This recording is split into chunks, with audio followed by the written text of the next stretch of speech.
Hi everybody, it's Colin Talbot here. Another discussion for our public interest YouTube channel. And today I'm joined by Al Roberts from the USA, although he's Canadian, to talk about his new book, which is called Strategies for Governing, which is here, which as you can see is well read. So Al's going to introduce the basic ideas of what he's trying to do with the book, which I think is quite challenging and interesting for particularly the academic public administration community, but I think it deserves wider exposure too. And then we're going to discuss one or two of the things which I think we could explore further around some of the issues that Al's posed. So nice to see you again, Al. Nice to see you, Colin. You know, if only virtually. So you've got a slide, I think, to kick us off. Sure. Yeah. So let me just say before I show you the slide, which is, and I'm not going to bore people with multiple slides, but it's just one slide that kind of conveys the main idea. So there's a couple things that are going on when I'm writing this book. I've written several books over the last few years about governance and public administration, and one of the things I'm trying to do in this book is refine my own sort of approach to the field. There's also a shorter book I did for Polity last year called Can Government Do Anything Right?, which conveys sort of the same sort of approach I'm taking in this book, but it's a shorter and a little more digestible and a little more tied to current events. But this is sort of a book that's trying to elaborate my sort of sense about how the field ought to proceed. And here I think what I will do is just sort of share the slide. So Colin, you let me know if that's coming through okay. Yep, that's there. Good. So basically I've been working in the field of public administration since about the 1980s, which is about 30 odd years now. And for most of the time that I have been in the field of public administration, it's been heavily dominated by an approach to scholarship, an approach to research that I'll call the public management approach. That and it's this is an approach that really comes fairly heavily out of the established Anglophone democracies, the US, UK, Canada, Australia, New Zealand, and a few states in Northwestern Europe, Netherlands, Denmark, and so on. The public management approach has been sort of it's a product of the way of the priorities, preoccupations of those countries in the late 20th century, very heavily focused at the middle level of government, questions of how you design and manage programs efficiently, how you deal with problems of public distrust in the public sector, retrenchment in the public sector, and so on. So what I'm doing in this book is I've got identified 5 themes here, and I'll just walk very quickly through them. Theme 1 is that we in public administration need to raise our game a bit. Doing the kind of public management stuff is important, but we also need to think about broader questions about the organization of government or the organization of the state and how that changes over time in response to new challenges. The second thing that I emphasize in this book, the sort of second theme, is the need to take a long view. One of my concerns about public administration as it has been practiced recently is it tends to be ahistorical, which is to say it doesn't look very far backward, but it also tends to be a little myopic looking forward. We're not very good at speculating about alternate futures and how government might have to change in response to new developments. So we tend to be locked in a very short time window. You can call this the problem of presentism if you want. The third point is that we have tended to assume that we're talking about states that are stable, not fragile, which seemed like a plausible proposition in countries like the US and the UK or Canada and Australia. 2 points on that. Most countries in the world are not stable. They're fragile or extremely fragile. And as we've seen from recent history, even the countries that we thought were stable are showing signs of fragility. Fourth key point, we've had this tendency to assume that major institutions are relatively stable over time. They're rigid or sticky. So one of the sort of themes I'm trying to emphasize here is that, in fact, especially if you take a longer view, institutions are malleable, they change over time. And so we should be concerned with large scale design and adaptation of institutions. And then the final point I'm emphasizing here, and this is specifically for a US audience, is to get over the sort of US exceptionalism, the assumption that problems of governance and administration are for some reason distinctive in the United States. And I think that's sort of a wrong-headed notion. So what I'm trying to do in this book is, it's a first cut at laying out a way of thinking about public administration that is very much about raising the level of our game and thinking about overall design of the state, overall design of governing institutions. And the sort of core idea is that let's bring the state back into our conversation. Let's recognize that states have leaders, that those leaders are crafting strategies for dealing with multiple problems, internal control and legitimacy, external security and external legitimacy, economic growth, human rights, and so on, survival in office. And that leaders are constantly sort of trying to craft strategies that address these major concerns, and then build institutions that give expression or give effect to those strategies. And that we in public administration are tightly linked in that project, because we're the folks who are charged with translating strategy into institutional design. And we're also the people who give advice to leaders about whether the strategies they're trying to execute are likely to be feasible when it comes to putting them into effect.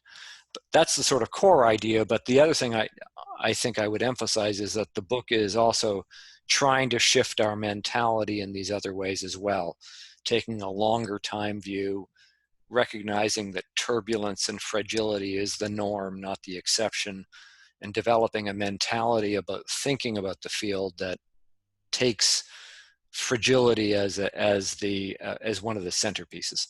So I'll stop sharing the screen there, and we can just continue as you wish. Okay, that's great. Thank you very much, Al. One of the things I should say is I love the fact that at the beginning of the book you have a chapter which sets out the propositions that you're attempting to explore. I think that's an admirable thing to do. There's far too many academic texts which you have to read the entire book to get to find out what exactly it is they're actually trying to say. So I think that's a good innovation. If we could just take up the last point you were making about the relationship between governing strategies and institutional design, because there's been a long-running debate in the private sector strategic management literature about the relationship between structures and strategies, going right back to Alfred Chandler's work on strategy and structure in large American corporations. And I think that the upshot is that they co-determine one another, in the sense that institutional design to some extent limits what sort of strategic thinking can go on in organizations. And I would translate that across to governments as well, that you're to some extent you're lumbered with history and the institutions you've got. But on the other hand, the point you're making is that if a government has a very definitive strategy for governing, then it may well want to start adapting those institutions either incrementally or radically to meet its needs in terms of what it sees its strategy for governing. And I was slightly confused about how you saw that relationship. I mean, you've explained it there very much as deciding the strategy and then doing the institutional design, and I think it's probably more complex than that, but what do you think? Well, yeah, and it is. So the challenge is, how do you kind of convey the core idea simply? And so the core idea is that leaders invent strategies to that identify what their main national priorities are and the broad lines of policy, and then they try to renovate or design institutions to give expression to strategy. But as you say, nobody works on a clean slate. Every leader comes in and there's this legacy of institutions already established. And it's impossible to recreate the whole institutional apparatus of the state de novo. So to some degree, as you say, it's an interactive process. The existing institutional apparatus constrains or determines what the range of possible strategies are. And on the other hand, leaders are compelled to ask themselves, in my short time as a leader, how much can I change? How much of the institutional apparatus do I have to take as given? And where do I think reform is feasible? How ambitious do I want to try to be in terms of reforming the existing institutional apparatus? So there is the dynamic there is a little more complicated than I set it up at the start. But I think it is fair to say that even the least competent of leaders has some primitive concept of strategy. You know, these are my these are my priorities. And these are the ways in which I am going to have to engage in some kind of project of reform in order to give effect to those priorities. Yeah, no, I think that's right. I think there's a much longer discussion to be had about the way that populist regimes that we've seen elected in relatively fragile democracies have gone about restructuring the state in their interests. I mean, particularly in places like Poland and Hungary at the moment, and before that in Turkey and Russia. And they systematically, over a period of time, started dismantling governance institutions that had been installed after the collapse of communism, certainly in Eastern Europe and Russia.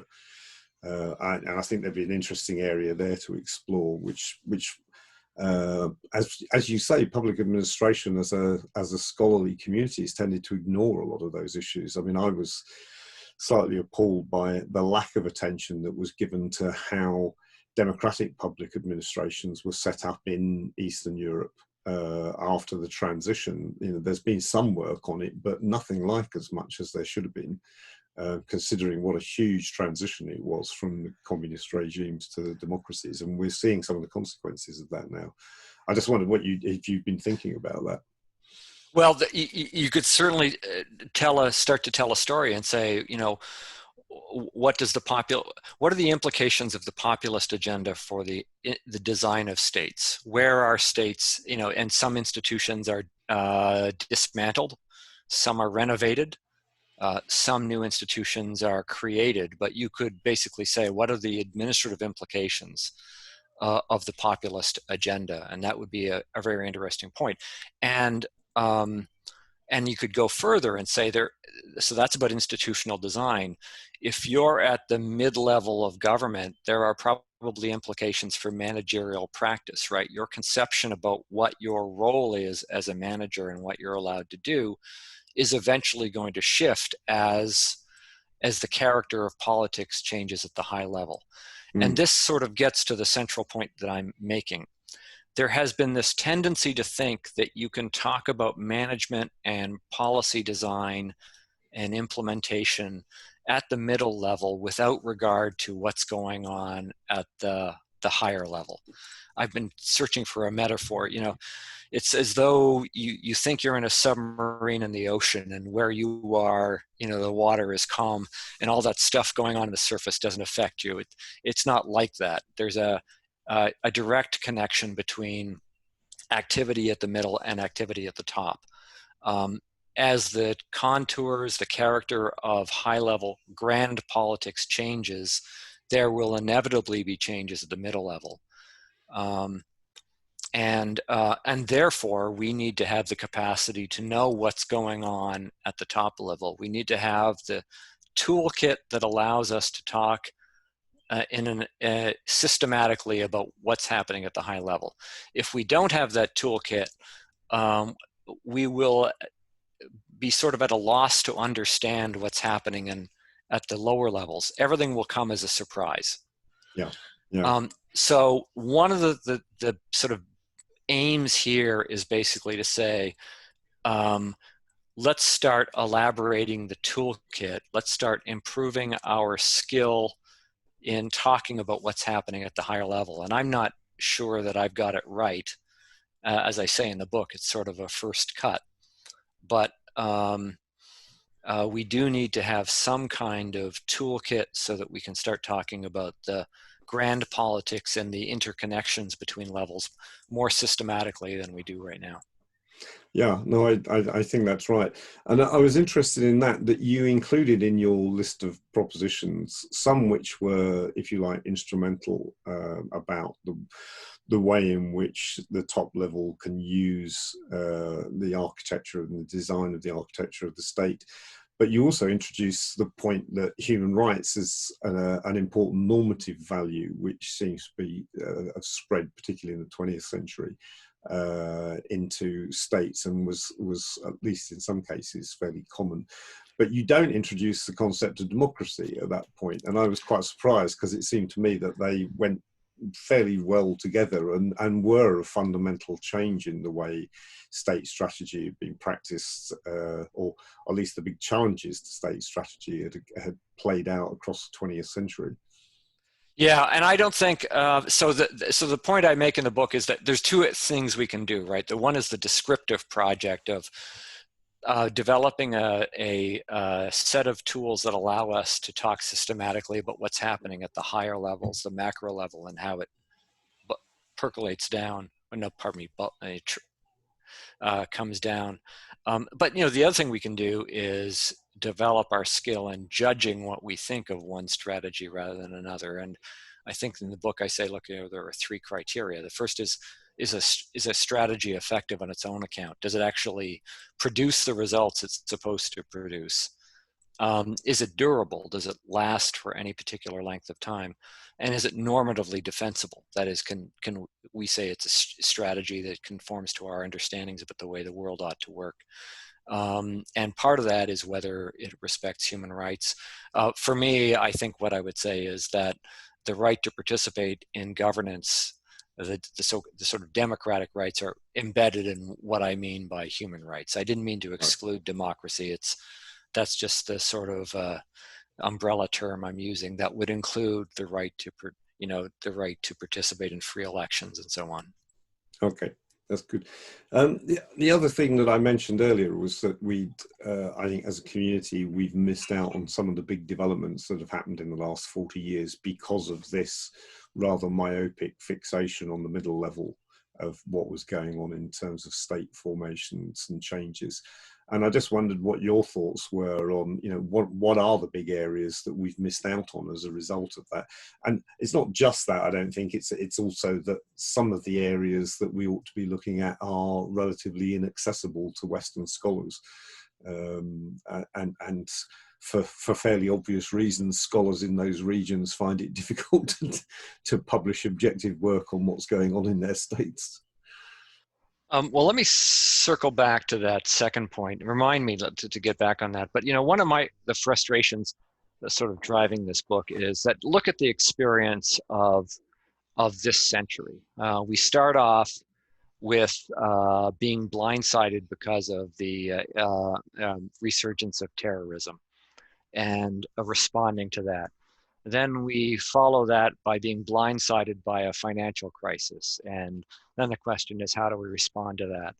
And then we're blindsided by internal divisions, whether it's internal divisions on questions of race or inequality and so on. And we're blindsided by that. And then there's a pandemic and we're blindsided by that.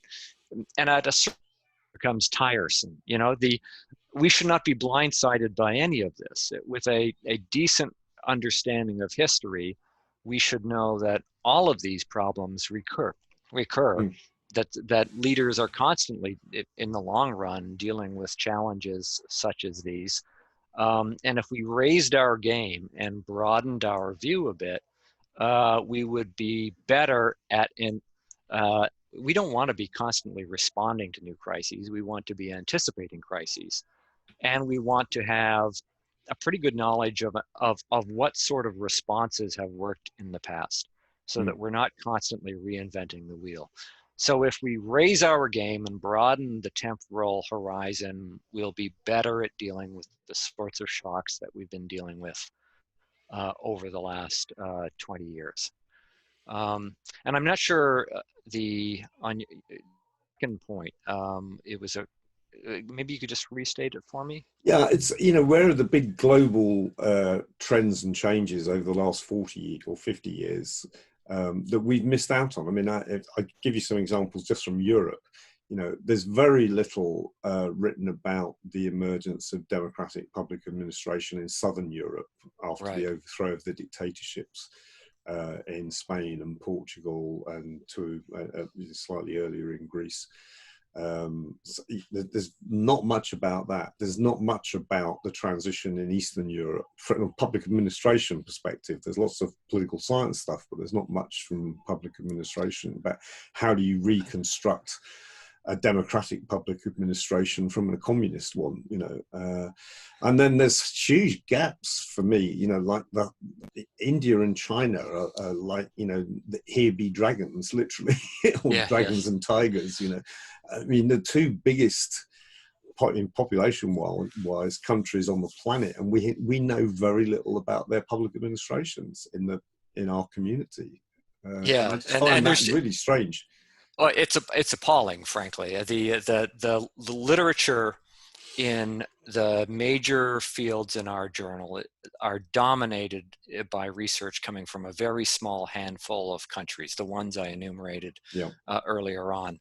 And were these journals sort of self-identifying as national journals, okay, fair enough, but they're not. They're identifying as international journals. They're identifying as the global leaders in the field. But they're not representative of the way that the experience of most people on the planet. They're not representing countries like India, for example, which is basically excluded from the pages of the top journals in public administration, which is deeply ironic given that most of these journals are actually produced at a mechanical level. They're actually produced in India. But you've got Indian companies basically producing journals that don't have an appropriate share of Indian content. In the case of India and many other countries in the global south, the dilemma is that the problem is that we are simply not doing enough to bring the scholarly community in those countries into the pages of the journal. We're just not making the effort. China is a little different. In China, we're being very careful about, well, I don't know how we put it. There are hard questions to be asked about governance in China that we are conspicuously not asking. I think for reasons too often of perceived awkwardness or diplomacy. And that we go back to questions about democracy and human rights.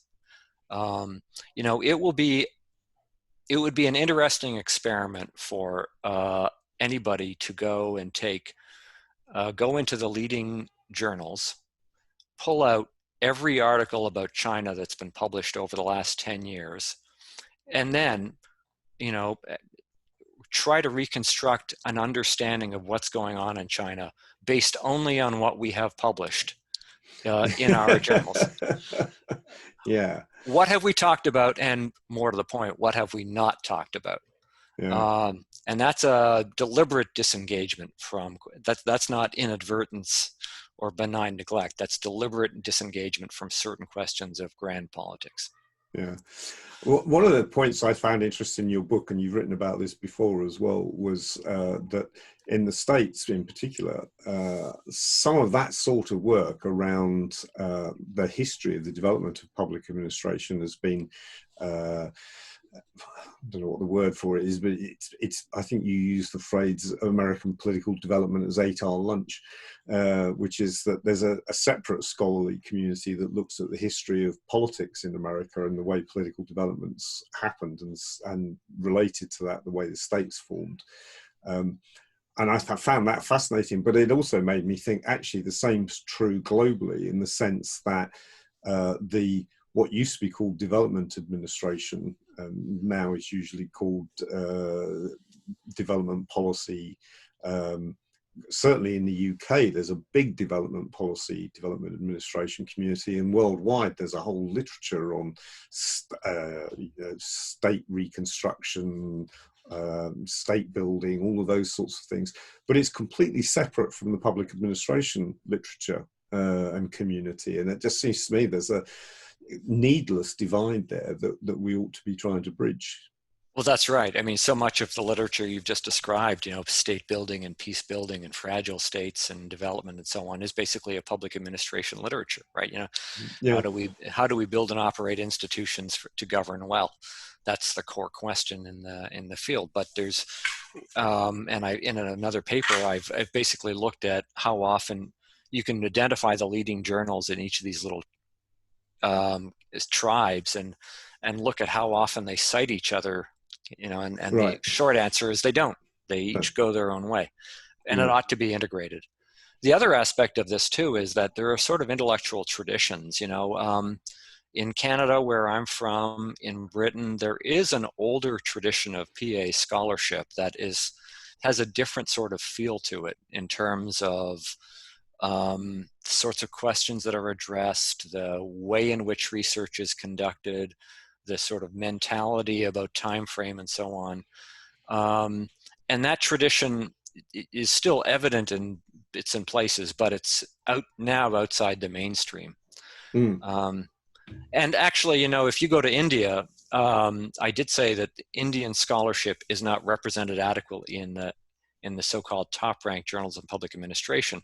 But there is an Indian literature on public administration that is published in India that's quite robust.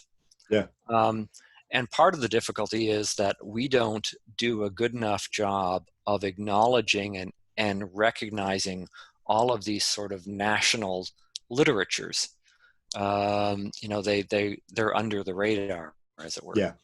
Yeah, no, I've seen some of that literature in India and also in Bangladesh. There was some really interesting publishing going on, but it was only local publishing houses in Bangladesh producing this stuff, and I only came across it because I'd been doing some work there. But it was completely inaccessible in the West. You wouldn't have known it existed, which is quite interesting.